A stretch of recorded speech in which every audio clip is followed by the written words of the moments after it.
Hi, I'm Gary Gealy. I'm a senior .NET developer at Rural Sourcing in the Mobile office.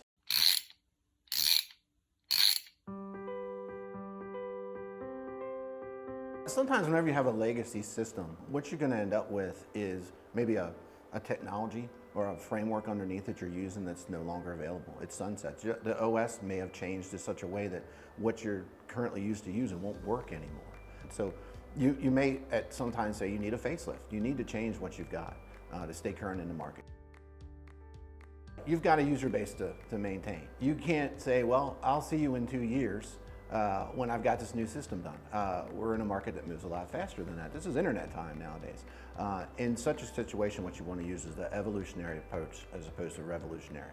So take things out a piece at a time. Make things configurable.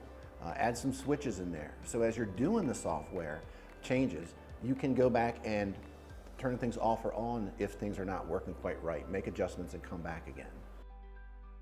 Make sure you do a thorough examination of all your code base.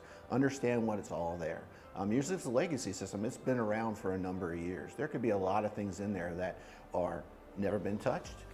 Could be things that people who have long left the company were the SMEs for that you don't even know about. There may be emails, different little things going out, data's transferring from place to place that no one's even aware even happened. When you go to shut that thing down, somebody's going to scream. So you want to kind of avoid that.